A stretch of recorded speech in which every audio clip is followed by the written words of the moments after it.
உனக்கு உண்டான எல்லாவற்றையும் விற்று தரித்திருந்து கொடுத்து பின்பு என்னை பின்பற்றி வா. இப்ப இவர் மிகுந்த ஐஸ்வரனா இருந்தபடினால் மிகுந்த துக்கத்தோடு போய் ஆண்டவர்ட்ட இருக்கிற பெரிய, நான் சொன்னதான், இல்லாதவனை இருக்கிறவனை போல மாற்றுவார். ஏழையா இருப்பான், அவனை கொண்டு போய் மேல ஆடு மேய்க்கிற தாவீதை ராஜாவாய் மாற்றி பார்ப்பார். ராஜாவா இருக்கிறவனை கீழே இறக்கி வச்சு பார்ப்பார்.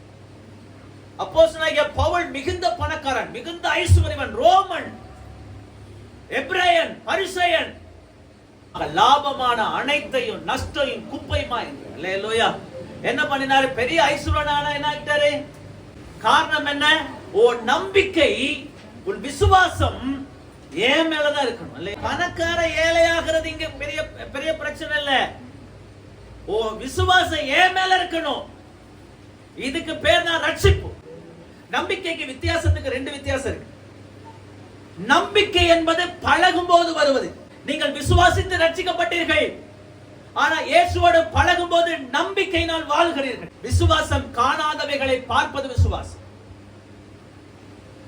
ரட்சிக்கப்பட்டே கொண்டிருக்கிறீங்களா? இயேசுவை நம்புறீங்களா? எப்படி நம்புறீங்க? எனக்கு அவர் அற்புதம் செஞ்சிருக்கிறார், என் வியாதியை மாற்றிருக்கிறார், கடனை மாற்றிருக்கிறார், சூழ்நிலையை மாற்றிருக்கிறார், அழுகும் போது என் கண்ணீரை துடைத்திருக்கிறார், என்னை விசாரித்திருக்கிறார், என்னை கவனித்திருக்கிறார், என்னை பராமரித்திருக்கிறார், எனக்காக எல்லாவற்றையும் செய்திருக்கிறார். நான் நிற்கிறது இன்றைக்கும் உயிரோடு இருக்கிறது காரணம் அவர் அவர் அவர். ஏன் அவரோடு நான் வாழ்கிறேன், அவரோடு நான் பழகுகிறேன், அவரை பற்றி எனக்கு நல்லா தெரியும். அதற்கு பேர் தான் நம்பிக்கை. அல்லேலூயா. நான் விசுவாசிக்கிறேன், அவர் சொல்லி இருக்கிறார் தருவார். அல்லேலூயா சொல்லுங்க பார்க்கலாம். நான் போய் உங்களுக்கு ஒரு ஸ்தலத்தை, நான் இருக்கும் இடத்தில் நீங்களும் இருக்கும்படி விசுவாசிக்கிறேன். இதுக்காக நான் என்ன செய்றேன்? அனுதினமும் சாகிறேன். அந்த விசுவாசம் இருந்ததுனால தான் அப்போஸ்தலனாகிய பவுல் மேன்மையானதை எண்ணாமல் கர்த்தருக்காக உபத்திரப்பட்டாரு. அப்போஸ்தலனாகிய பவுல் அவ்வளவு உபத்திரப்பட காரணம் என்ன? பூமியில் இருக்கிறதை விட பரலோகத்தில் இருக்கிறது அதிக நிச்சயம். அல்லேலூயா.